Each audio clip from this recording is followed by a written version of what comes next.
exclusively on the Pod Station.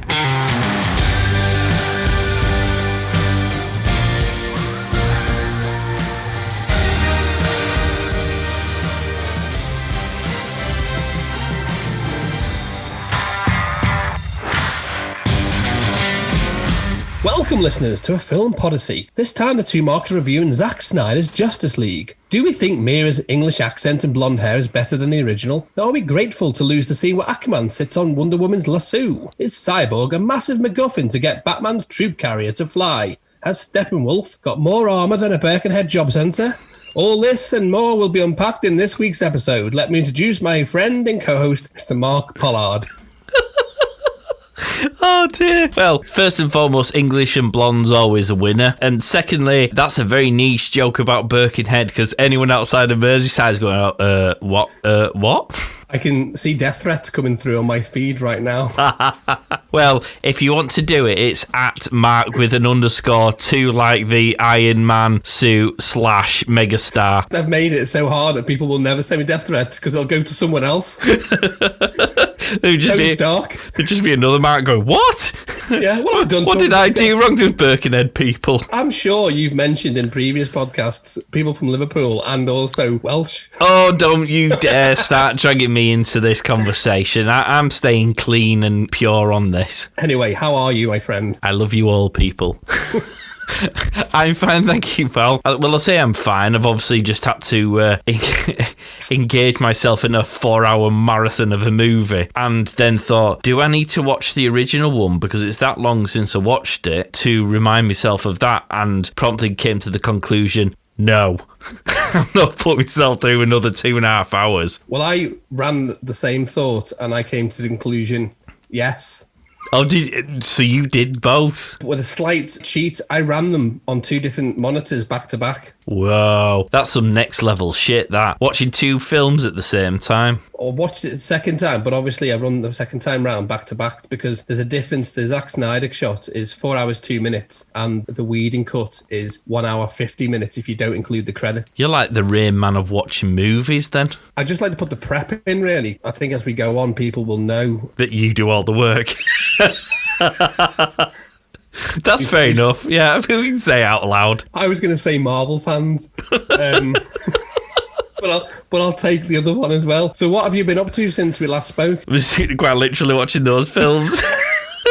I mean, Christ alive, 4 hours of my life. Wow. Include the other one, 6 hours. Yeah. Including piss breaks. I mean, on the basis we're all locked in our houses, I have just been working obviously working, because you got to pay the bills, man. But in between then, just watching TV and films because you can't go anywhere. I've binged so much, it's ridiculous. In the last 3 or 4 things that you've been watched, just a really quick, what's your current viewing pleasures? There's 3 things I can name quickly, 2 of which were recommended by you. So I watched The Good Wife and I binged that in about 3 weeks, 7 seasons in 3 weeks. I then went straight on to The Good Fight, 4 seasons. I binged that in a week. I'm just on season 2 of All Mankind, which is a little bit like The Man in High Castle. It's a kind of a historic retelling of what could have happened if the Russians got on the moon. Okay. And that's on Apple TV. Apple TV don't do much in the way of good TV, but this is one of the shows that actually is a standout show, and they're on season 2 currently, episode 7. Okay. Well, I watched The West Wing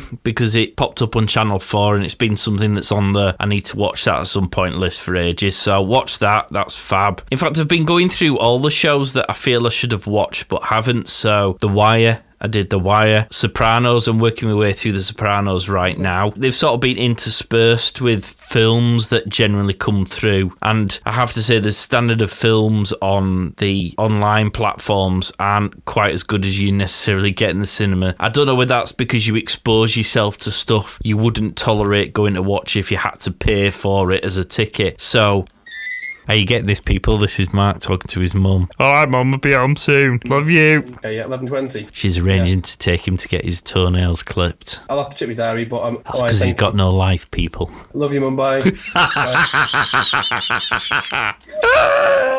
Oh, God bless Mark's mum. That's the... I think I'm ringing up to ask me if I can take her for her second jab, the DNA-filling AstraZeneca jab. That lady deserves a medal, people. I was C-section as well. She does. Films, actually, it brings me to a nice segue because this film is going up as a review on our social medias. So if ever you want to keep up to date with what's good to watch or what's well worth avoiding, if you go to our Facebook or Instagram pages, that's the two marks. We'll get reviews on a regular basis. If you go to Twitter, which is also at the two marks, we often will post when there is a review up there and you can go and read the rest of it on the other platforms. Capone. Oh, bag of shit. Is the one with Tom Hardy in. Yeah. Well, it quite literally is a bag of shit, isn't it? I stopped watching it after he shat himself the second time.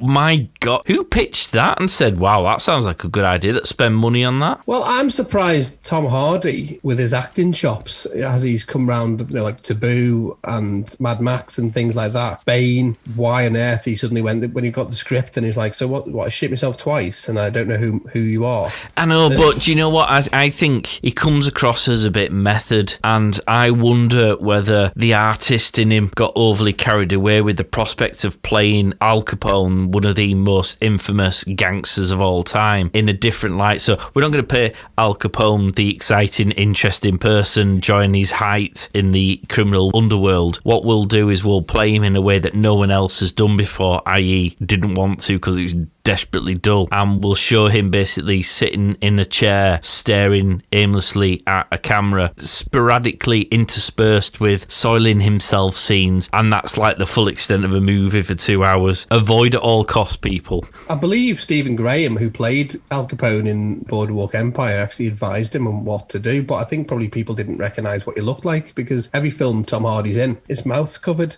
I didn't realise what I did. That's Bane, by the way, in case you didn't know that.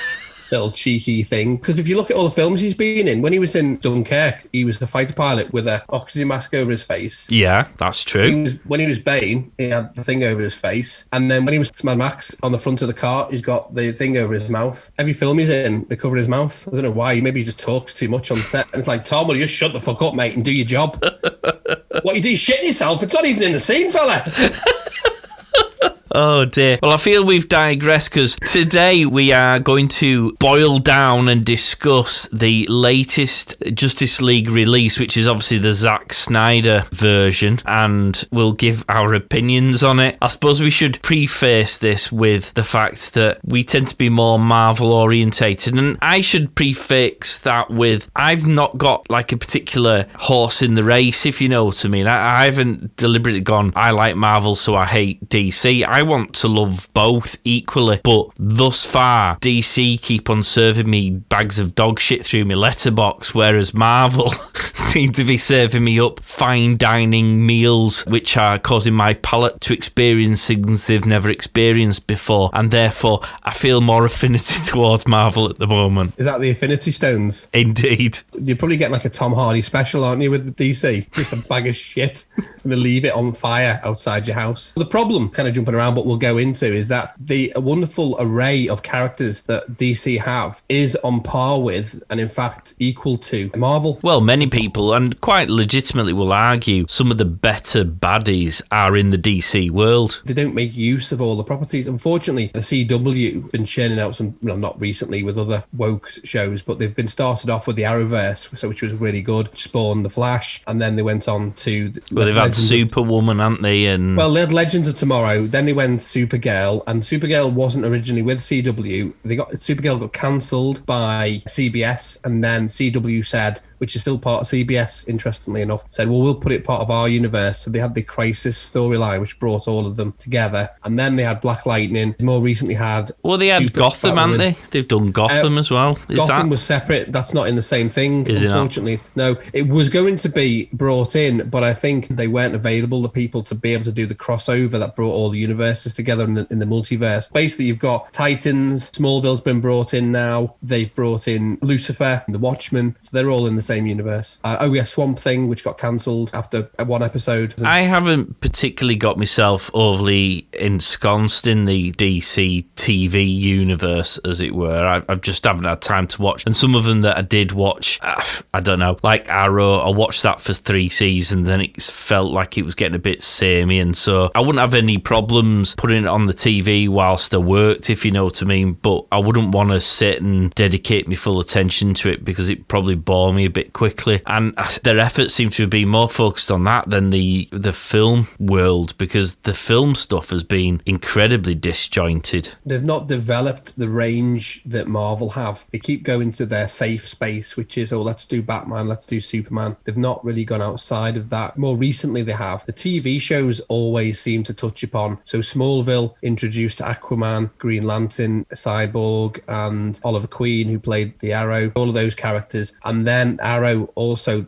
brings in other characters that you're familiar with in the comics. The problem was the studios of the movie got involved in the TV because they were just about to introduce the Suicide Squad into the Arrow. And then when the Suicide Squad was coming out and DC, the movies section went, you can't use Harley Quinn, you can't use Deathstroke. And so it messed it all up. And then because the Suicide Squad bombed, they went, oh yeah, you can. And then they've been releasing more TV shows. So I could say Black Lightning, Supergirl, Batwoman. And unfortunately, all those now have a different tone. They're all woke and they're all being cancelled. Batwoman's on 400,000 people an episode at the moment, which is nothing. The most recent one, which is part of the same universe, Superman and Lois, which actually opened to 1.7 million and has stayed at 1.6, 1.7 for the past sort of 4 or 5 episodes. That's another CW show. TV is playing with a lot of characters. Sad that Swamp Thing got cancelled after one episode because that actually was a good season. That was a character that wasn't really played with since the 80s. Films were okay of the time. The special effects weren't great. But Marvel have overtaken it, and we've talked about this so many times, where they've woven a wonderful network of characters that we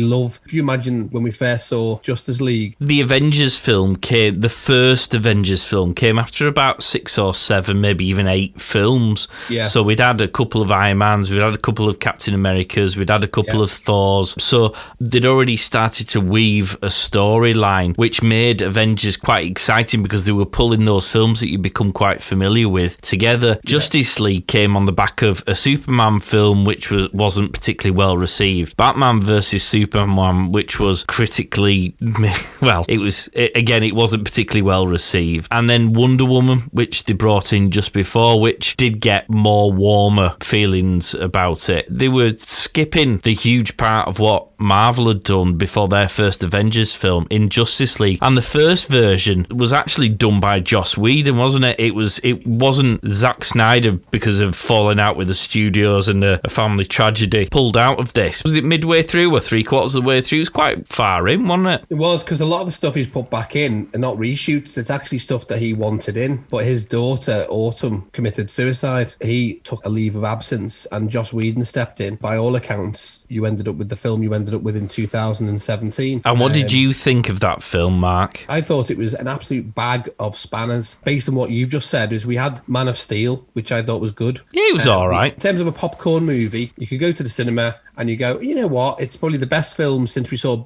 Superman Returns with Brandon Routh, which was supposed to pick up after Christopher Reeve's outing as Superman. I thought Henry Cavill did it well. I thought he made a perfect Superman. Couldn't fault it. Then I wasn't going to go and see Batman vs Superman, but then they did this gritty take on it, like a World Trade Center, where you see it from Batman's perspective when he's driving through the streets and everything's getting trashed. Zod fighting him. I mean, the thing that really resonated with me was Marvel always take accountability for the damage they cause. So the Sokovian Accords came about because they dropped the bloody country on top They dropped of people. an entire city on its ass, didn't they? They then have to be accountable, which is why you end up with Civil War. When you've got Zod and Superman, who are both powerful people, I know you have a thing with Superman and I completely agree. You haven't just got superpower, you've got lasers, you've got heat rays or whatever, you've got breath, you can freeze people with them, and then you've got Zod, who's also equally strong, battering through skyscrapers. What are you going to do with that? They don't take accountable the death. So when I saw, I think it was the second trailer where Bruce Wayne's looking at all of this carnage and he's saving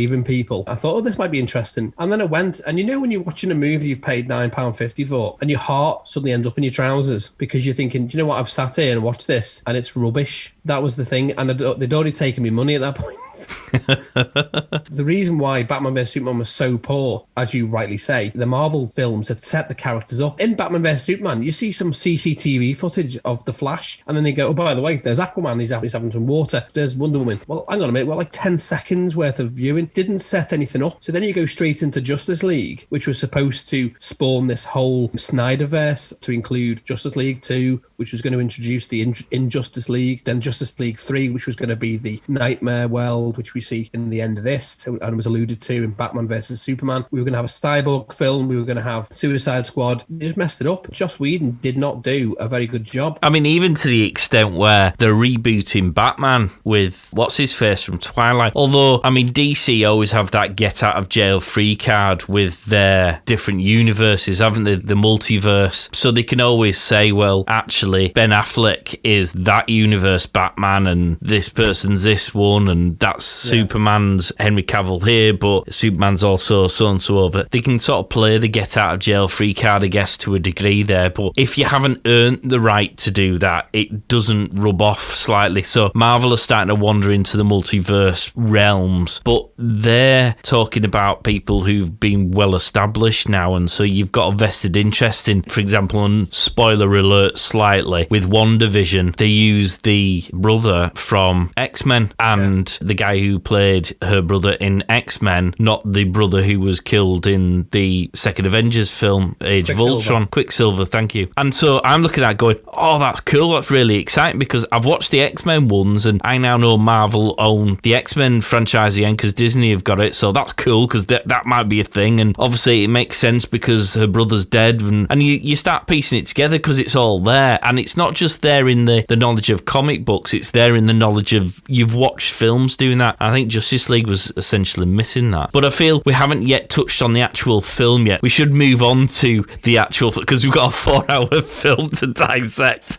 We're already 20 minutes in. This film, I suppose we should caveat that with there are going to be spoilers. We're not going to do a non-spoilery bit and a spoiler bit. If you haven't watched the film and you don't want this spoiling, this is not the episode to listen to. This is a completely different story, isn't it, to the first one? I mean, I know they've kept some similarities in terms of the order of things and roughly what happens and the characters, but this is fundamentally a different story as far as I could make out. It's the story you should have got in 2017. Gone is the stupid CGI moustache. Gone is the ridiculous Batman rooftop opening. They obviously start this with the death of Superman, and his death rattle awakens the mother boxes, which explains now why they're all doing what they're doing. Steppenwolf is now part of a hierarchical structure. He's been fleshed out. A lot of the scenes have been expanded. The characters now get a lot more screen time, so you now know a bit more. You get to see Flash's future wife, who he saves. Definitely is more to it for people who maybe haven't seen the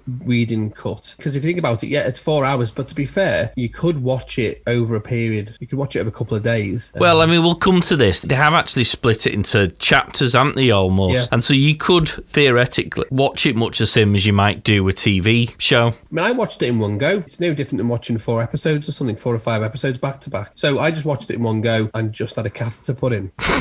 I mean, I suppose the main difference... So I was going to suggest we go through some of the differences of the two versions. Definitely the first and most obvious one is the length. Zack Snyder's clearly gone, yeah, just put everything in. Do you want to leave anything out? No, everything. Really? Yeah, everything. And you've ended up with a 4-hour film. Did it need to be 4 hours long? Because there's an awful lot in there that I think could have been... My biggest issue with the original Whedon version was that I hadn't Scooby-Doo what was going on in some place. I didn't know who Steppenwolf was. I didn't really care. I didn't know what these boxes were. I just assumed they were Rubik's Cubes and he was lonely and just wanted to play with them. There was just big gaping holes. I didn't know who Cyborg was. I didn't care who he was. None of this stuff had been explained whatsoever in his version, and hence I came out of Justice League feeling quite frankly miffed. I'd spent money having to go and waste 2 hours of my life. This one obviously gives you loads of backstory so that I do now understand a lot of this stuff. But did I need 4 hours of backstory to achieve that same result? I don't feel I needed that. Some bits that could have probably been taken out, but because of the fact that so much was missed off the original, that people were left confused. The viewer is a combination of people who are fans, people who enjoy going to the cinema, and people might have a rudimentary understanding of the Justice League. If you were to ask people to name the founder members of Guardians of the Galaxy or the founder members of the Injustice League or the founder members of the Avengers, a lot of people, unless they're geeks or nerds, wouldn't know. To give exposition to those people who aren't ardent fans, you maybe do need a bit more, even if it just showed, for example, which was quite interesting in regards to, you mentioned Cyborg, when he is in the car with his mum, if you notice when the car gets hit by the truck or whatever, he puts his left arm out to protect his mum. Well, obviously his left arm is the thing he lost in the crash. Small details like that I thought added to it. Think about it in terms of how films are currently. It's no more unusual than going to see Lord of the Rings or The Hobbit. I mean, think about The Hobbit. They've made 3 films out of The Hobbit. The book's only about 120 pages. So they've managed to really pad out The Hobbit and turn it into 3-hour films. Harry Potter, what have you got there? 9 films. Zack Snyder's not in my good books at the moment. In regards to what I understand, I think he did it for free, his time, and the studio gave him 80 million to do the editions. I'll do it for free, but it's going to cost you 80 million. Oh, all right then. That seems a reasonable deal. Fair exchange. I have to start doing that in work. How much is that? It's free, but here's the invoice. It's 80 million. And what's his first check for 60 million to the Zack Snyder Company Limited? Yeah. Make it out to your wife. I think it probably needs to be longer than 2 hours. When I was looking at them both back to back, well, there's 7 minutes of intro on the Whedon cut that's just nonsense. The iPhone bit of Superman with his ridiculous moustache. Oh, that's awful, isn't it? I'm glad that went. Then to give exposition that Superman's died, Batman arresting somebody on a rooftop because obviously Superman's not around. Apparently crime's gone through the roof. So Batman's obviously not the answer to He's crime working busting. overtime. Yeah, that's gone. Now 7 minutes of just nonsense. They've got rid of the Russian family. That was a story that Joss Whedon wanted to tell about the Russian family. I know. What was that about? Yeah. They've fleshed out the Steppenwolf character. They've given him better armor. They've given him a proper backstory as a disgraced commander. He's trying to get in the good book. What do you think about... You say Steppenwolf. All I think is Steptoe and Son. Whenever I think of him, it's just like He Steptoe. does that the weekend. Yeah. Steppenwolf... They've changed him visually, haven't they? And I thought this was substantially because the CG in the first one was abysmal. Yeah. Well, you don't know whether they rush things out sometimes. If it's going to go, for example, IMAX or it's going to go to be 3D, sometimes they don't always put the stuff in post. No, but I mean, this film cost all in, and I suppose this probably includes the 80 million you've mentioned. About £400 million did this. So any suggestion that your CG, certainly of your big bad, isn't up to scratch is horse. If someone spent that much of my money, I'd want something absolutely spot on. And Steppenwolf was dreadful in that first film. Yeah, so they've obviously made efforts to buff him up a bit more with all of his armour. Do you like him in his gangster chrome? It was quite organic because there's a bit near the end when Darkseid or Darkseid, depending on how you say it, gets hold of him. All of his armour seems to recede as if to humble himself, and he's got the go-to guy, Dessard. Oh my God, he reminds me of a lot of clients with the going back to whether things should be cut out. How many times did we have a scene where he's going, "What's your latest, Steppenwolf?" And Steppenwolf's going, "Yes, we're still working on it, and we're still trying to find the boxes. Okay, report back soon." And then the next scene, "So, Steppenwolf, where are you up to?" "Well, we're still looking for the boxes, but we are making..." And it's like those telephone conversations we kind of going, "Yeah, it's underway. It'll be ready. It'll still be ready within timescales I've said. So ringing me 4 days after the last update is only going to be we're 4 days further in, but no, we're not done yet." I was having flashbacks whilst listening to these conversations going, oh my God, just ask him once and leave him the fuck alone. And then when he's found all the boxes, he'll get in touch with you and go, "All right, dude, yeah, got them all, you're ready to come." It's like the old holidays when you're family and you drive into London, you're like, "We're nearly there yet." Like, it did feel like that though, because there was no reason to keep asking those questions. I actually felt a little bit of sympathy for Steppenwolf for that very reason. I was like, "Oh, dude, we've all been there, mate." Yeah. Someone cracking your balls for no good reason. They probably didn't need all that, but I think that was to give exposition of where he was trying to get back into the good graces of Darkseid, because clearly from the explanation from Wonder Woman is given more time to cultivate of how they'd invaded the planet. We got to see David Thewlis's character, Ares. You see all the gods. You see Artemis, which links to the arrow that she fires, which ends up injuring him in the first battle, which which interestingly enough, he's got a scar from when it happened, so that was quite good from continuity point of view. You see, this is probably one of the big flaws for me. There are still some fundamental flaws in this storyline, like, for example, this big battle with Darkseid originally when he came and got himself slightly cut and carried off in a rather embarrassing way. And it involved the Aqua people, it involved the Amazonians, and it involved man. On the basis it involved man, why did Earth not know about the fact that this enormous alien had once come and done battle on the planet? One assumes that the stories, the myths, would have been passed down over time. It seemed like no one had ever heard of this story before, and it's like, that's kind of a big story not to ever have been mentioned, even as a bedtime story fairy tale thing. I think it's similar to people who go on holiday to Bangkok and never talk about what happened.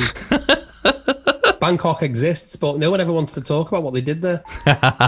Oh dear. They've changed it because if you think about Bruce Wayne, because that's the part of the opening scene now, it shows him going over the mountains on a horse and stuff like that, and they explain the reason why. People were like, well, can't you just get a helicopter and land? And it's like, oh, well, because of the ice, you can't gain access. Obviously, Bruce Wayne's gone all over the mountains. They've cut out the crappy bit where the crowd open and you see the wall paintings. Clearly evidence something's happened, but I imagine, like cave paintings, you've got to be an archaeologist and to find out why nobody knows about it, because man buried the boxes. Oh, well, don't get me started, because that's another huge flaw for me. So these mother boxes were in some of the most obvious and ridiculously easy places to find ever. So the Amazonians had put it in an enormous temple that they'd built, which was tantamount to having a big neon sign saying there's something important in here. Want to take a look? You've got the Amazonians who've got it in a similar version, similar temple, only under the sea. And then the humans who geniusly decide to bury it under 3 feet of soil. That'll do it. We'll hide it there. No one will find it there. It's fine. You mock it, but doesn't Cyborg bury it again? Yeah, well, this is the thing. He buries it in, like, obviously 6 foot of dirt. It was just like, oh my God, if these things are big and as important as they are, do something slightly smarter. Because the certainly in this version, the Amazonians' solution is just to force the temple into the bottom of the ocean. But when you're dealing with somebody like Steppenwolf's son, Steppenwolf, or Darkseid, one assumes throwing him off the edge of a cliff into the water ain't going to cause them that much of an issue, given how big and powerful they are. I'm glad you mentioned that, because the scene in which you speak of, I was also shouting at the television. This is one of the bigger scenes that they've padded out a bit more. In the original, she just escapes on the back of a horse and this, that, and the other. One of the things he's added in is more blood. I was like, okay, shove the box on a pedestal in a big fuck-off building, surrounded by people with bows and arrows, not lasers. These are Amazonians, and in fairness, my claim to fame, as you well know, is they got punched in the face by an Amazonian. True story. Another time. These are rock hard women, which is great. Well trained from birth, like Spartans. Literally bows and arrows against the lightning. They go through all that training though, and it seems that 100 of them just stand around that box all day. I mean, who's paying that bill? Oh yeah. Then what happens? The whole thing falls into the sea, like Iron Man's house in Iron Man 3. Which is handy, given that the aqua cube's in the bloody water. But also, if it's falling in like that, he just escapes from the bottom of the building, which is what he does with all his parademons. And then he just slaughters everyone and punches out a horse. I did think that was a bit mad. And then obviously the Atlanteans, their one is literally just in the sea. You've got Mira, who's apparently a waterbender, nothing salacious. Don't go there. I was just caveating to save more hate mail. That's the term. She's a waterbender, which means she can pull Steppenwolf's moisture out of his face, which is what you see. And that's an extended scene ruined by the fact that in Aquaman, she's American and ginger. Well, Auburn. Let's say Auburn to avoid letters from gingers. But the irony is, even though men chose the shittest hiding place of all 3, that was the last one to get found. It was like, well, yeah, that's what 3 feet of dirt will do. Twice, because Cyborg hides it in a grave. And so not only once was it not found, the second time, like, where's that box? It's like, no idea. Literally in a flower bed. And did anyone else get a creepy feeling when Steppenwolf was going, I can smell it on them. I smell them and I can smell it. Oh, you smell of mother box. It's like, whoa, where are you going with this? Back off, son. Yeah, you stop smelling my mother's box, please. Space invader, and leave me mother out of it. Yeah. Rude man. Go and polish your armour. But everybody got a longer backstory, didn't they? I mean, everyone got more meat on the bone, which was very helpful for me, certainly with filling some gaps. But I actually thought very much highlighted the flaw with this whole universe, in that what they were doing was trying to make up for the fact that each one of these characters should have at least have had an origin movie before we got to this stage. Because that's what it was. It was a mini origin movie, basically, wasn't it? To go back to why your question about why it was 4 hours, you've literally hit the nail on the head, in my opinion. They didn't have any Marvel-esque approach to movies. They've literally gone, well, let's reboot Batman again after the amazing job that Christopher Nolan did. In my humble opinion, is the best trilogy. Leave it there, move on. Pick another character, develop that, and crack on. There's so many characters you could do, but they didn't. They resurrected it. Ben Affleck did something. I think this is why it's 4 hours, because they've gone, we didn't actually have enough time to understand where Cyborg came off. Cyborg, unless you watch Doom Patrol or you've seen Smallville, you won't know who he is. No, well, I didn't know really who he was. He's not a character that a lot of people know. Those who are avid fans will, but if you just kind of go, oh, I don't mind watching a superhero movie, then you probably won't know the lesser ones. Because he's so morose, he really grated on me the first time round. I mean, he grated on me this time round as well, up to a point, because I still thought, you're bitching and moaning about why you're still alive and you're a monster. Actually, you've got loads of cool powers, you can do loads of cool stuff, and surely how you are is better than being dead. I kind of struggled with him up to that point, and then when he started to accept what was going on, I warmed to him a bit more. He was a bit more of an interesting character. Well, I agree. My feelings on that would be that the reason he's probably got a bit of a gob on, when you see what's left of him, his torso, when you actually see him finally, he's a nose and an eyeball. The bit that was left, they've got rid of all that as well, and all he is now is basically RoboCop with a nostril. I mean, it's like going in to have a surgery to remove one of your testicles and they remove the wrong one. So you have to have both removed. You're not going to be a happy bunny, are you? Because you literally have no balls.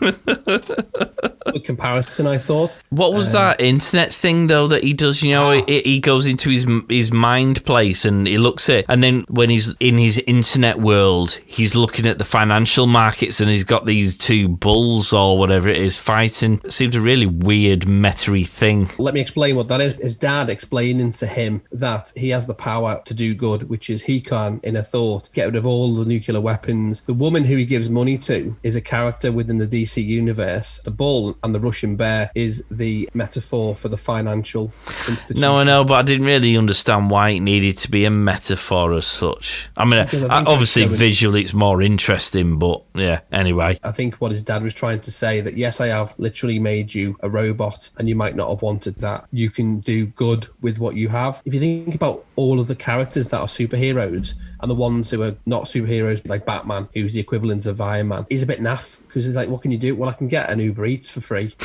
I can download porn for free. I mean, to be fair, that's the person to have in your corner, isn't it? If you're in lockdown now, we're not you, mate. We're not if when you were being rebuilt, the part of your anatomy which is probably best benefiting from that sort of content doesn't exist anymore. It's probably like the old cars with those gear sticks. Yeah, probably one of them. Or like a Henry Hoover extension. The one introduction bit that I didn't particularly warm to was the Wonder Woman bit with those terrorists. That felt a bit crap. Certainly when the terrorists saw Wonder Woman turn up, they were quite blasé about the fact that this person was able to move at the speed of light and deflect bullets with her bracelets and use magic whips and stuff. And I particularly disliked the added inspirationally bit at the end. So the children, who at that age would already be exceedingly traumatised from the fact that a load of lunatics armed with guns had just farmed them into a corner, would then be further traumatised by the fear that they were just about to be wiped out as they fired a machine gun at them. If I had been an adult in that situation, never mind a kid, by the time Wonder Woman walked over to me to ask an inspirational question, I'd have snot dribbling down my nose and I'd have a pants full of the same poo that Capone was filling in the movie we mentioned earlier. Instead, you've got this kid who rather coolly goes, yeah, I'd just like to be like you, Wonder Woman. She goes, well, if you work hard at school, kids, you can be anything you want to be. It's like, oh no! What is that horse shit? Yeah, I look like the Blair Witch Project. You know, the woman who gets lost in the woods with she's just dribbling, just snot everywhere all over your beard and all crusty going. It just felt really tacky and cheesy the way that she's... And this is why, and if you read the review I put up on our social media for Wonder Woman 2, why I distinctly hated Wonder Woman 2, but really enjoyed Wonder Woman 1. It's because number 2 suddenly decided that they were going to make her a female icon, which absolutely great, made up. She's a fabulous character. If that inspires young girls and women to aim for things that previously they didn't feel were fairly in their reach, then absolutely amazing. That's exactly what it is. But Wonder Woman 2 was aimed at 10-year-old kids, in my opinion, or young teenagers with the things that they were saying, not catering for all age groups. And that statement was exactly the same thing. You've got a terrorist who's trying to wipe out 4 blocks for no good reason. We're in what is supposed to be a really dark world. I mean, we've just seen Superman murdered. We've got Batman dealing with demons. We've got Aquaman who drinks too much and hates where he's from. You know, it's all very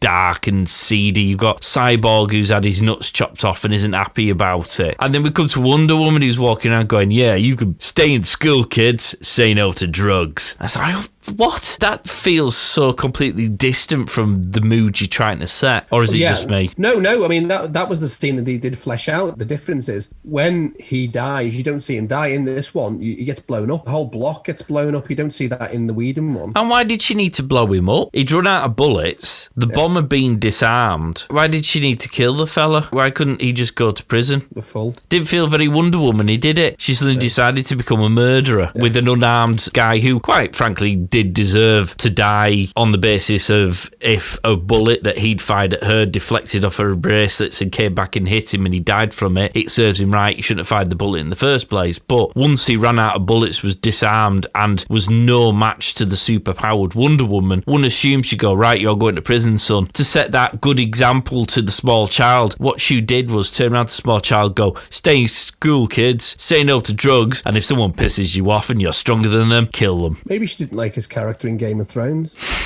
Just one off the wrist, done. That's it. You bet. Let's not go down that route.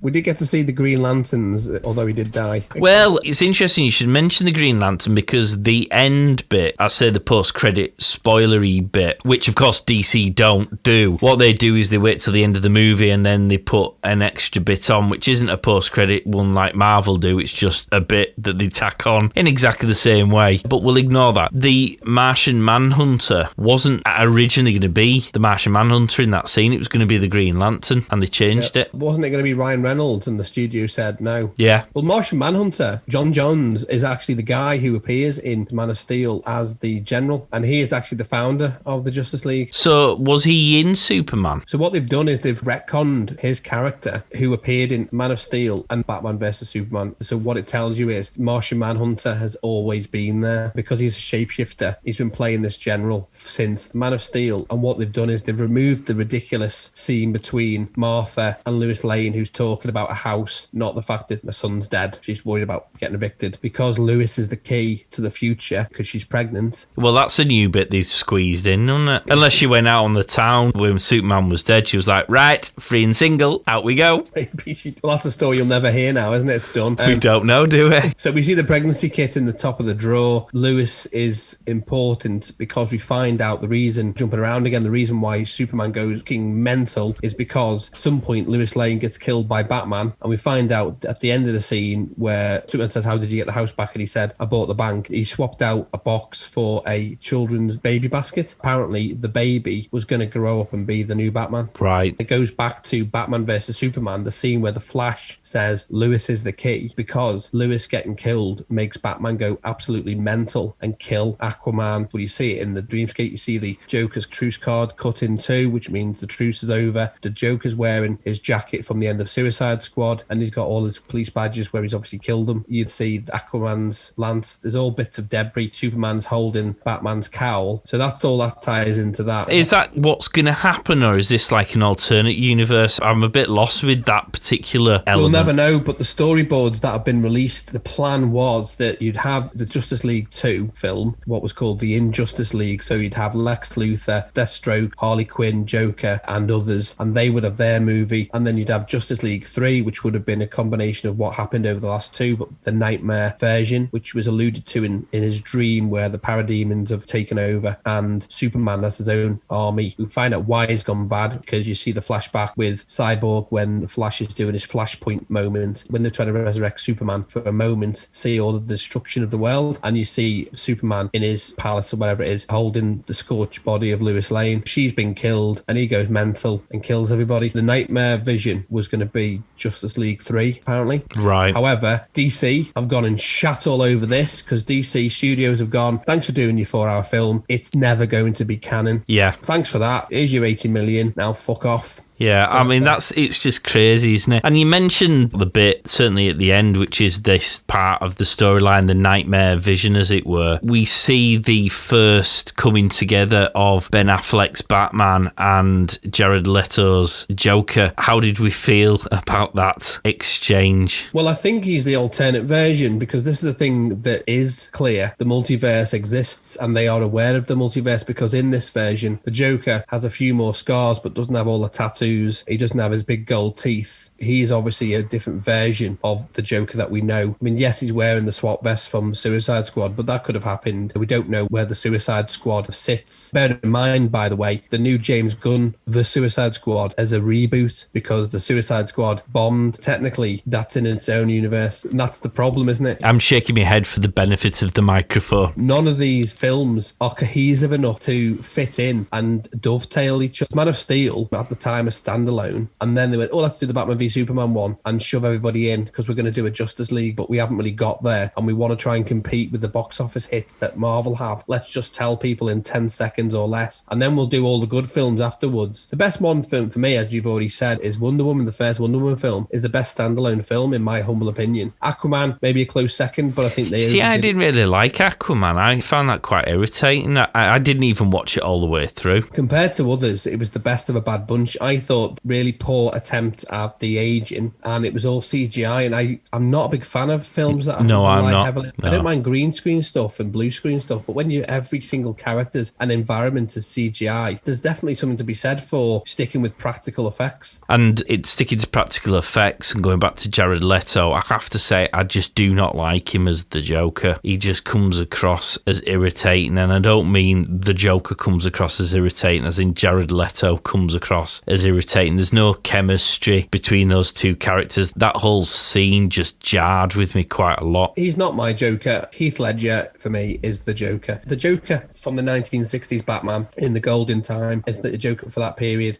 If you want to include Tim Burton's... Jack Nicholson Joker, was great. Yeah, he was for that period, which was Art Deco style, outlandish Joker. The main Joker for me is Heath Ledger's portrayal. And the difference is that he, although his method, the same as Jared Leto is, and Jared Leto is a great actor, the difference is he wasn't written the character. He developed the Joker, Heath Ledger. All the other Jokers that have come after... Well, Joaquin Phoenix that you haven't seen. The 20 minutes I've got up to on that film before I decide to have a stroke and just turn it off again for the fourth time. Have you still not watched it? No. Why? Well, because hell hasn't frozen over yet, has it? Now, is this because you refuse to accept it as a Joker movie? Because would you not... Because I think it's a good film. It's certainly worthy of watching all the way through, whether you classify it as a Joker film or not. You seem to have a mental block of watching it, period, because you cannot get your head around the fact that it may be a Joker film, but you refuse to accept it. And by not watching it, it therefore does not qualify, because if you can't see it, it doesn't exist. There is that logic to it, my friend. But yeah, when you have to spoon feed the audience. So the thing with the Joker is, this is why Heath Ledger... Which is why Heath Ledger... I've opened kind of worms here, people. Get comfy. Heath Ledger, his Joker, or the Joker, is not mad. You don't know what's going on. You never know his story. When you start to dumb it down and you spoon feed the audience, go, oh yeah, it's mental health issues, he's got OCD or whatever, it doesn't make it fearful for me. The reason it's fearful is you never know what the Joker's going to do. And why Batman and the Joker work really well as a paradigm is because the Joker needs Batman as much as Batman needs the Joker. The Joker just wants to see the world burn. That's it. No one can rationalize it. It's just the way it is. And it's made clear when Michael Caine's character says to him, people just want to see the world burn. And there's no explanation for it. It's just people have that inclination. They're not mental. They might just be like that. Whereas the Joker that I've seen 26 minutes of, oh yeah, he's got these mental health issues. For me, that immediately tells me I don't need to be worried. I feel sorry for him. Give him some medication, some Ritalin, and in a padded room, he'd be fine. The problem is you dumb it down because then you do a Mr. Freeze film and you just tell him, oh, he's got Raynaud's disease, or commented on your review of the film. I said the Riddler was just a failed quiz show host. Do you know what I mean? Or Penguin's got avian flu.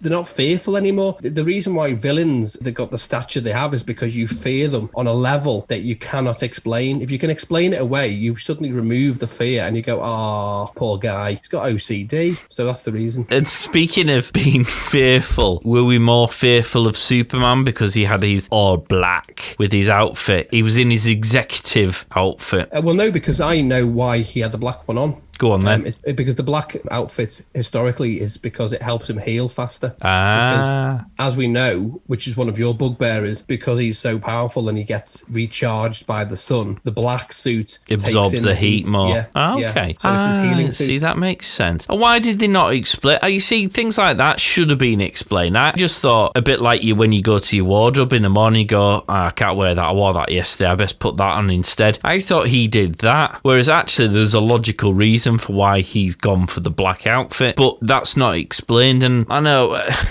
I agree. Maybe some people would argue you should know that, but why should I know that? I shouldn't have to do 10 hours 14 weeks worth of pre-movie research before I watch a film, or else I'll miss out on stuff. I should be given information about relatively important points, and I would say taking Superman out of his traditional outfit is a relatively important point. Yeah, I think they probably should have put another 40-minute section to explain that. I mean, to be honest, they could have taken out the bit where he's walking around without a top on and Lois goes, let's pick a shirt for you, and then gives him the shirt, and then we stand and watch him putting the shirt on. Jib that bit off and instead give us 30 seconds where we get explained why he's wearing the black suit. I mean, I know, and I say this, my missus went through a full adventure here because she watched the beginning bit, she went off and did some crafts, she came back for a little bit more, which generally tied in with Aquaman not having a top on and Superman not having a top on. She then went off and made herself some tea and had some tea, came back, watched a bit, and then went to sleep, and that was all during this 4-hour movie. So she had an adventure in itself, but she did manage to pick the exact moments when two of the biggest, hunkiest guys just so happened to not have a top on. That is funny, isn't it, how that happens? It's like a radar. And the worst thing about it was because she's going, and you know, I mean, obviously, for all the decades and decades of men doing that to the women in the films and objectifying them in that way, I feel it's more than past the time when women should be in the position where they should be the ones up, because in this film, Wonder Woman, they very much strayed away. In fact, they actually deleted the scene, didn't they, where Flash lands on top of Wonder Woman. I mean, that was a bit weird anyway, I didn't get that, but they removed that to very much stop any form of objectifying of Wonder Woman, which made it very difficult for me when the missus was layering at these two stocky fellas who made me feel very inadequate, going, look at that. And when Wonder Woman pops up, go, well, look at the legs on her, knowing that it was all shut very tasteful. It's like, it didn't have, I wanted to make her feel as bad about herself as I felt about myself. And maybe that says more about me as a human being. And to be honest, my missus is far too clever for that sort of shenanigans. But yeah, there was a lot of muscleage. Well, there was, because how many people need to take the shirt off to go into the water? Well, let me pull you, this is another another flaw and an issue I have. Right, bearing in mind the guy lives in the sea, and if anyone's ever watched a David Attenborough show, we all know all the pollution in the sea is one of the major problems. The islands of plastic that are floating around. Mr. Seaman, the fella who lives in the sea and loves the sea and wants to protect the sea, throwing empty bottles in there, every time he goes into the water, takes some clothes and just lobs them in the water. Who's picking that shit up? Mr. Seaman, you refer to.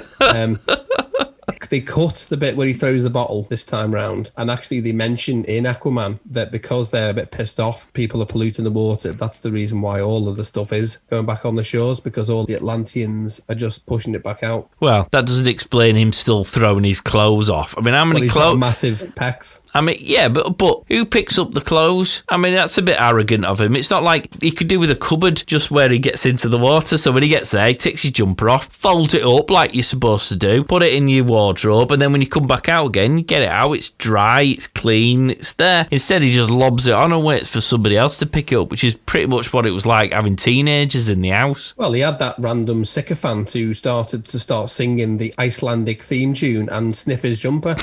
That was so weird. What was that about? I mean, again, if you're talking about scenes that should be culled, definitely weird jumper sniffer needed to go. And how many times have you been queuing in Costa and somebody starts singing a song behind you and following you out, carrying your clothes? That's never happened. What did we think of Flash? The Flash. Yes, I liked the fact that they've given him a bit more of a backstory. I'm already aware of his backstory because I know the comics and I know the fact that his dad's in prison because his dad's accused of killing his mum. The new film that's supposed to be coming out, which is still in doubt now, apparently, according to a report that apparently Michael Keaton is a bit concerned due to COVID that he might not be involved in the Flash movie. The Flashpoint movie is where he knows he can go back in time. So what he does is he goes back in time to try and stop the death of his mum. And that's when you find out that it wasn't his dad. By going back in time, you love all this stuff. By going back in time, he creates a different timeline and he basically fucks everything up. I know you love all this timey-wimey stuff. They made him a bit less silly in this. I mean, I know he was sort of comic relief, and I didn't mind the comic relief aspect of it. I mean, Christ, you definitely need it with this more miserable universe that they've got going on. But by the same token, he almost was a bit of a useless wet fart in the first way. He was scared of everyone. He didn't really know what he was doing. He was causing more problems than creating solutions. Whereas this time, he was still the comic relief, but very much when it was down to business, he rolled his sleeves up and got involved, didn't he? They've cut scenes. The scene you mentioned where he lands on Wonder Woman, which I believe was a stunt double. And to be fair, if I landed on Wonder Woman, I'd probably shatter a spleen. Because going back to pulling clothes out the wardrobe, my problem this week is finding things that fit. It's a bit like the twits in my house. I'm sure they've shrunk. But I'm thinking it's more to do with the fact that I've grown. I don't know, maybe all those kebabs shouldn't have been eaten. You should have stopped at just one pack of biscuits. They've taken that out. They've actually redone the scene where he's a bit, I don't know, and Batman talks him into it, where he now is flashing down, not flashing, that's a different connotation. I got thrown out of Asda's doing that. But he's flashing down the staircase to make sure everybody gets out, and then he saves the people from getting crushed. That was good. They've given a better backstory so you understand. Quite like the touch where, because he's moving so fast, his shoes fly off. If you ever hit anyone with your car, funnily enough, your shoes do fly off. Yeah, I didn't particularly enjoy his intro bit, with the pet shop job thing. I thought that was a bit shit. I didn't really feel like I needed that. I quite liked the whole CCTV bit, and then when Batman winds up in his chair and he turns up, I actually thought that was sufficient for me in terms of the Flash. I don't have any problems with that. And I think the whole Justice League team felt a bit more team-orientated in this one, didn't they? They tended to do things as a collective. There was less backfighting amongst themselves. They were a bit less threatening with one another. They were happy to work together. There seemed to be more of a plan of action. I mean, the digging up of Superman seemed to be some weird grave diggery fetish for Batman in the first version, whereas in this one it was very much a collective, let's see if we can revive him plan. Yeah, and they also added in that scene where Aquaman's talking to Wonder Woman. That alludes to the comics where there's a battle between the Atlanteans and Amazonians. When she says that we've not spoken for thousands of years, it's a kind of alluding to that. So that was quite nice. And it also broke the scene up because you just don't want to see two people digging a hole. The good thing, which also probably because of the over-sexualization of it all, what you were referring to, is they took the scene out where Aquaman's telling Wonder Woman how fit she is because he's sitting on the lasso of truth up his chuffer and he's just going, whoa, you're beautiful. What have you? The other thing, the answer with the Martian Manhunter is that when they showed this in the cinema, it was always referring to the 7 will unite. Well, there's only 6 if anyone's good at maths, and that's including Superman. That was the thing that always baffled me. I don't know anything about the Martian Manhunter, but obviously leading up to the Justice League release, I'd gone on to have a read about the Justice League, and obviously the Martian Manhunter was repeatedly mentioned, but didn't seem to feature in any of the trailers. He obviously hadn't had a film, so I didn't know anything about the guy.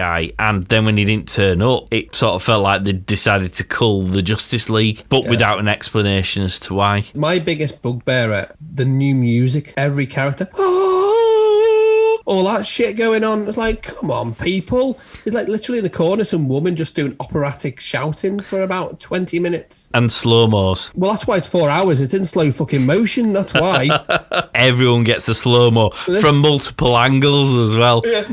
It's like... While someone's going, Alan Jones. Do you know the one thing that I do feel that the Justice League needs to embrace? It's technology. So, if you're digging up a grave and you've got Batman as part of your gang, one assumes you could probably get a digger to dig it up instead of having to use a shovel and slowly dig a hole, which would take hours instead of 5 minutes. The Amazonians, forgive me, but in a world of emails and text messages, why do you need to send an arrow that's on fire and set fire to a temple, knowing full well that chances are man are going to go, who's just set that on fire? Bloody vandals. Kids, honestly, kids today. And by their own admission, Diana doesn't necessarily know what that means. So they've basically set the temple on fire and Diana's going, which dickhead has set that on fire? And then, of course, they've bent the whole story to the point of no return. So she goes, oh, it must be this. Oh, really? It must be this, Diana. How did you find that out, love? Did they send the arrow and then follow up with a text message going, just in case you've seen an arrow, this is what it means? And she's looking at the arrow going, right, makes perfect sense now. Open up attachment for an explanation video. Exposition here. Yeah. I mean, it's Artemis's arrow, which is the one that injures Darkseid at the beginning. It's so they can put in the new scene where she does her Temple of Doom thing and finds all of the cave drawings. Because that was rubbish as well. I mean, that served very little purpose. It'd have been better off that she just knew the story. Well, also, she turned up in the whitest skirt and heels. I mean, it's like an episode of CSI Miami when they turn up to a crime scene in a pair of white slacks and heel boots. It's like, there's blood everywhere, love. And if she's 5,000 years old, presumably she's been old enough to be told the stories of things like this. Yeah. I've got nothing. Well, when you see Wonder Woman, you know she's being trained because they keep it from her because they won't let her fight, but she wants to fight and then she ends up doing it secretly because that's the difference. The Amazons are hardcore. She's proper hardcore. Yeah. And the other thing is they've given her all the good weaponry. Yeah. So they've got bows and arrows. She takes the sword and the lasso and all those bracelet things. They don't look like I was wanking off a ghost there. Basically, they've got all those bracelet things. And they go, by the way, you're not going to need them when Darkseid comes. It's like, no, we've got arrows and horses, all that stuff. That's rock hard. And 100 people just standing around this box waiting for it to kick off. I was expecting Dave to turn up with a flask and some sandwiches.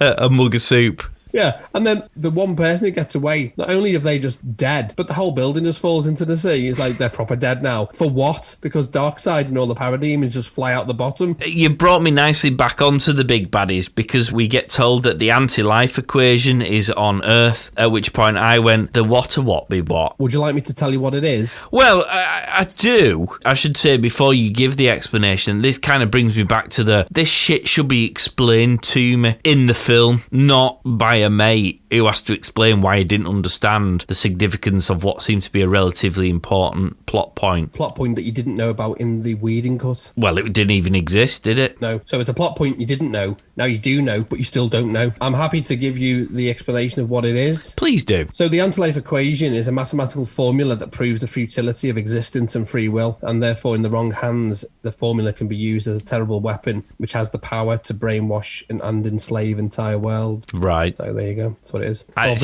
I mean, again, presumably this was going to lead to Darkseid coming to Earth in the same way as in the Marvel movies, Thanos comes to Earth to get the missing Infinity Stones. That's obviously gone to shit because it's now not part of the canon, is it? They're completely ripping up this whole universal thread and sort of starting again. Well, they're not really sort of starting again because they're still producing Wonder Woman films with the same person. They're talking about potentially bringing Henry Cavill back to do a Superman movie. They've recast him, haven't they? Oh, have they? Because there was talk they might bring him back again, but... That's gone. I think he's asking for a wage increase for Witcher. Yeah, well, Ben Affleck has obviously hung up his cowl, so that's done and dusted. It just feels a bit silly, but anyway. Well, this is where the Snyderverse would have worked really well, because you would have had Ben Affleck's The Batman, you would have had a Cyborg movie, Young Justice League I think was going to be something they were playing with, and then Suicide Squad came out, bombed, being rebooted as The Suicide Squad. They've done another Batman film, apparently there's 2 more Joker films being done. It's all disjointed, and because, as you rightly say, it's all part of this worlds of DC, it means it's fine, we can do as many films of the same thing, but it's different universes. And there will be fatigue because, again, you're just seeing another film that you've seen before. Marvel are doing it in reverse. A wonderful way they've done it. They're using the multiverse where the failures of the past are being brought into the success stories. So all the Spider-Man films that didn't do very well, Spider-Man 3, allegedly, is going to bring in the previous Spider-Man into the multiverse. And because it's being managed by Marvel, Sony are just funding it, it'll be wonderful done. It's the opposite of what DC are doing, which is shitting all over the bed.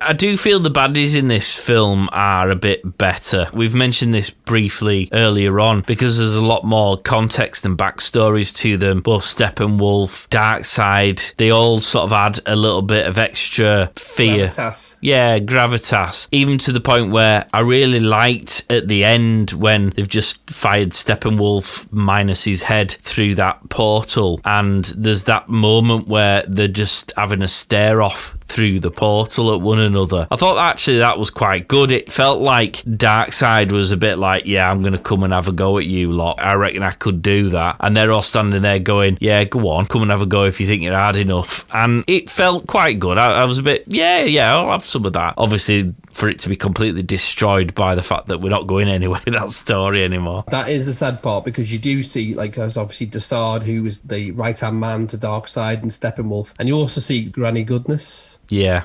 Well, she didn't even say out, did she? No, I think she looked after all the army. If it was going to introduce these people, it was the equivalent of, when you see Thanos and he's got all of his underlings. Unfortunately, again, they've just closed the chapter on it, really. The one thing that was cut out, which surprised me slightly, was the Superman Flash race at the end, who's fastest. I actually quite like that scene. Well, it's been done. It's done in Supergirl, where the Flash has a race with Supergirl, and it's a trope from the comics. So they were throwing it in as a bit of an Easter egg. I didn't think it served any purpose, simply because his moustache looked shit. In the comics, who's the fastest? It's like the Flash, supposed to be the fastest man alive, but in fact he isn't, because there's about 14 different speedsters over the period, which he's created, by the way, for being so fucking fast. He's gone back in time and changed the timeline, so he's not the fastest anymore, dickhead. I'm glad it ended the way it did. Well, it ended with Lex Luthor, didn't it? And Deathstroke. Well, it ended with those because they were to be the Injustice League, but what you had in the Nightmare Vision is Deathstroke has clearly joined forces with Mira and the Joker. Interesting thing about Deathstroke, aka Slade Wilson, Marvel riffed the character when creating Deadpool, actually calling him Wade Wilson. They've literally stolen Deathstroke on purpose, called him Deadpool. That's a different thing. Let's not go there. He's a good worker.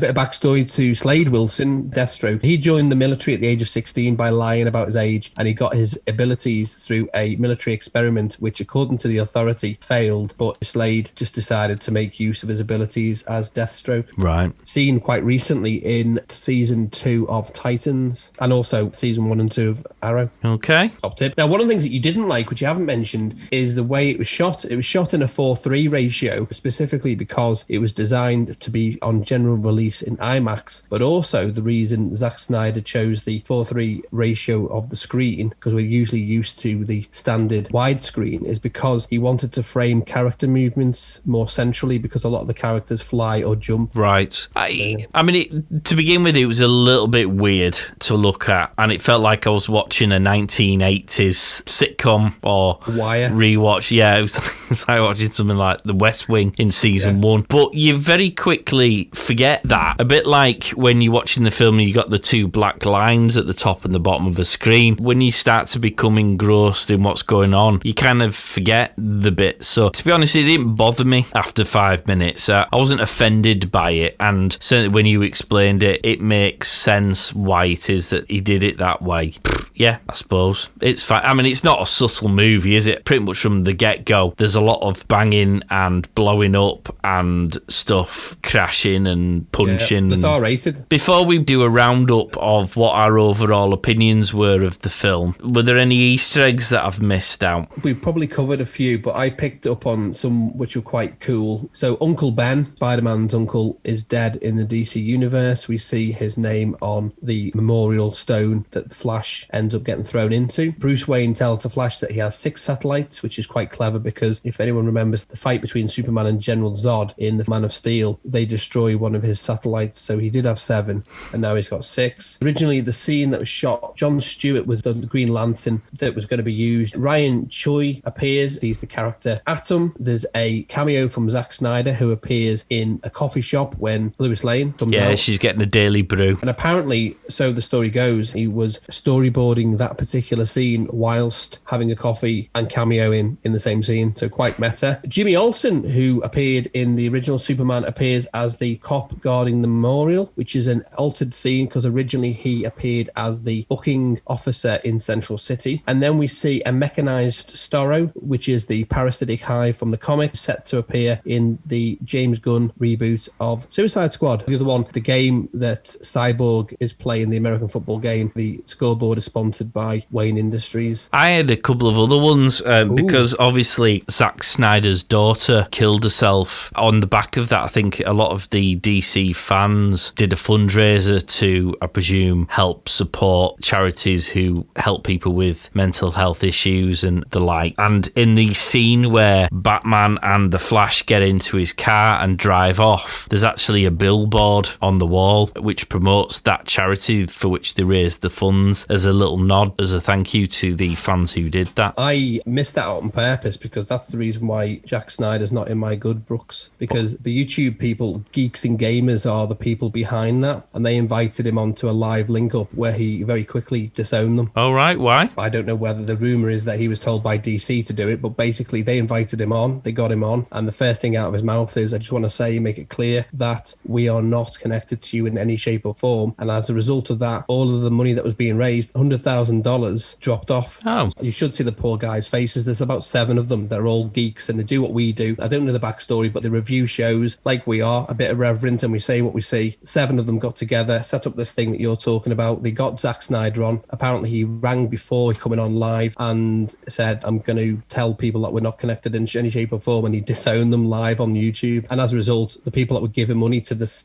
charity you speak of that they'd set up and actually helped him reboot his vision, he basically said, just want to make it clear that we're not anything to do with you. Oh dear. I thought that was a bit wrong because these guys put hours of time into reviewing DC stuff. They're proper geeks, proper nerds. You should have seen their little cheeky faces. I'll send you the link. Fantastic. Well, on that note, let's give our final reviews of the film. So, in your opinion, good, bad? Was it 4 hours wasted? Was it 4 hours well spent? I have to say I didn't feel the 4 hours. I actually liked a lot of the things he'd done and corrected. I felt it gave justifiable character development. Problem I have, and I scored it the same as you, 3 out of 5 that you gave on your review, I would have given it exactly the same. And the reason why is because I thought it was okay. It didn't disappoint. It's sad that they're not going to do anything with it. It's basically going to be put into a cupboard. My main thing is why it's not going to be mind-blowing is if DC have to keep remaking or rebooting movies to improve them, then they need to step aside and allow better writers or directors to take the helm. When you've got Marvel, which is a prime example, to weave a narrative tapestry and create characters that we can, as a viewer, buy into and become emotionally connected. That's the key. We shouldn't have to be force-fed 4 hours worth of exposition to enjoy a film that we're never going to see any more from. And if you have to keep rebooting them, then we're going to spend 20 years having the same Batman films. So that's my reasons. Yeah, as you said, I gave this 3 out of 5 stars, and I suppose I would probably say it was closer to 4 than it was to 2. It's much better. It fills in a lot of gaps. I enjoyed it more. I was pissed off less. But the 2 main things that I couldn't shake from my head were, number 1, there was no universe upon which this was standing, and that meant it felt like it was a very paper-thin brick wall, as it were. And number 2, it's not canon, so it's not going anywhere. So you couldn't really become invested in anything because you knew it wasn't then there was nothing to then get excited about further down the line that would be a payoff from what it was that you're going through right now. And 4 hours is a long time, and I say that insofar as if you can't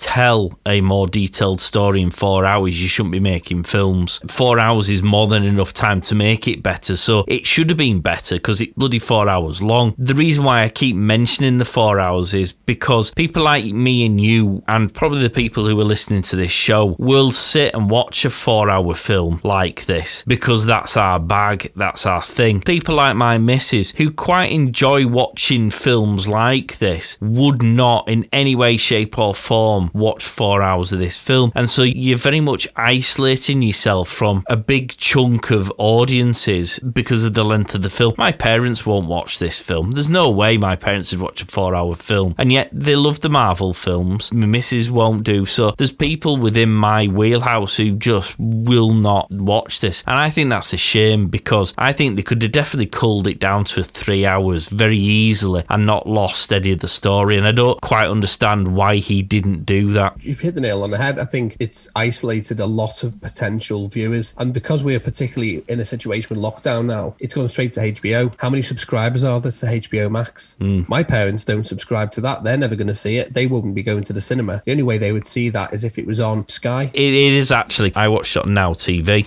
Oh, Now TV is part of the thing, it's on Now TV, which I assume means it's probably on Sky as well. But still, it's 4 hours, and as soon as anyone looks at the runtime, they will make a decision as to whether they can or will want to afford that length of time. I mean, it's not even just an evening, is it? You've got to start, if you started watching it at 6, you're not finishing until 10 at night, so it's proper tea time to bedtime sort of a commitment, and for some people that's too much. The other thing is you've got to know the other films, haven't you? You're watching this 4-hour film, it introduces you to characters a bit more than the other one did, but if you still don't know them, well, you're not going to know any more than what the film tells you. And even then, as we've established in this podcast, there's bits that haven't been explained that you should really have been told about. So anyone who isn't a fan, but no chance, they're just watching a popcorn movie that is essentially the equivalent of 1.5 James Bond movies. Yeah. So if you agree with us, if you disagree with us, get on the socials. You'll find the review for the Justice League on there now. Throw your comments in. Tell us why we're wrong. Tell us why we're right. Tell us what your thoughts are. If you want to send an email to the 2marks at thepodstation.co.uk, we'll read them out on the next show. If you enjoyed the show, then you can like and subscribe.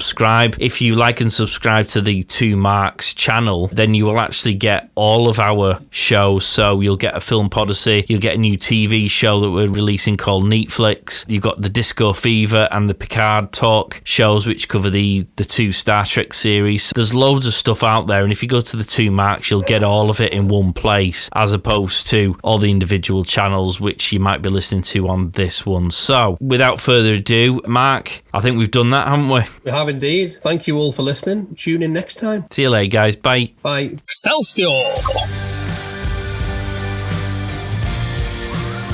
Check out all our shows exclusively on thepodstation.co.uk.